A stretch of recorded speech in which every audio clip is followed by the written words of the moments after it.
if I'm a first-time mum and I want to breastfeed, what would be normal? What do I need to do?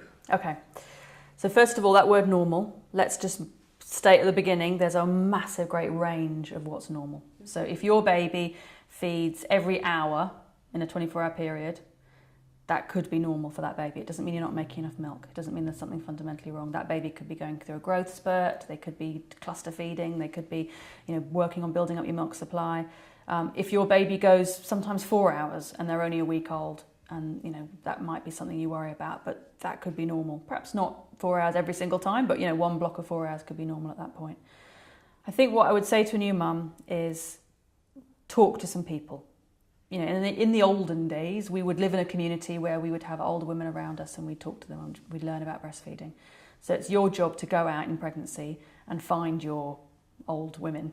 Not necessarily the old ones, because sadly to say, lots of our mums didn't breastfeed in the 70s and 80s, but let's go and find somebody. I bet you there's somebody in your community who breastfed and knows that newborn babies will feed frequently, and that doesn't mean you're not making enough milk. In the evening, a 6-week-old baby might cry for 3 or 4 hours and only be satisfied on the breast, but not seem to stay there very long and pull off and want to go to the other side and seem very restless. If you took a snapshot of that, it would look like a baby not getting enough milk, but actually that baby is going through a really normal phase at 6 weeks.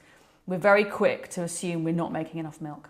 We just, as a culture, we assume we've got low milk supply. Yeah, a lot of very people quickly. stop because they think they... Yeah.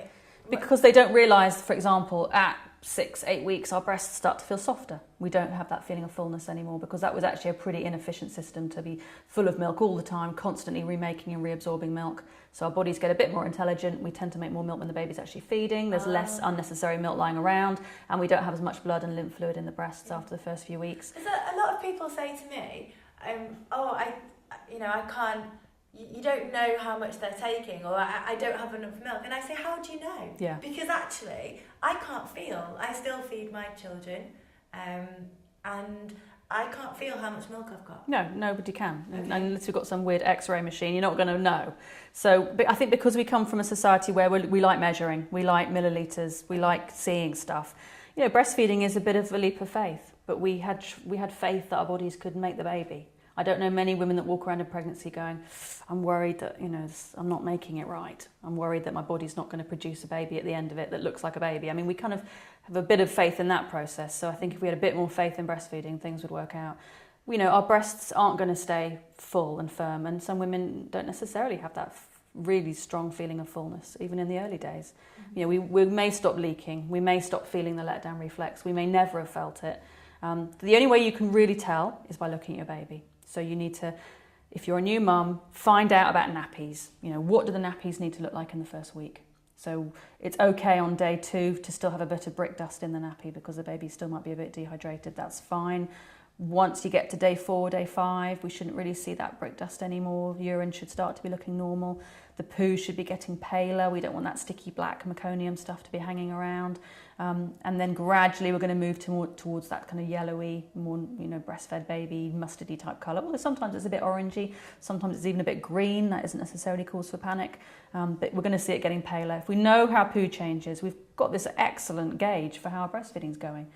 And in terms of weight gain, it is useful to weigh the baby in the early days. We don't want to overdo it because that's not going to help with anxiety levels, and that's not going to give us reliable information. But if the baby doesn't lose more than 10% of their birth weight, or much more if they don't lose weight for a second time, if they're back up to birth weight by about 2 or 3 weeks, things are going in the right direction.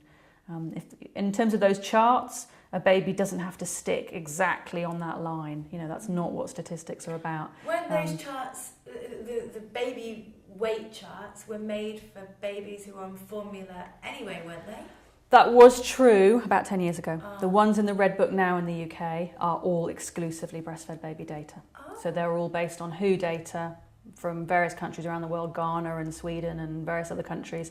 They only looked at breastfed baby data. But the babies were a big scatter of dots, and the lines went through the middle of all these dots. Mm-hmm. So a baby on the 50th centile, doesn't hug that line exactly. That would almost be a bit creepy. They bob around, and babies bob around too for genetic reasons. For babies have different personalities and burn calories in different ways. And so those charts are just a way of picking up the babies where maybe there is a feeding problem if they're genuinely sliding down through the centiles.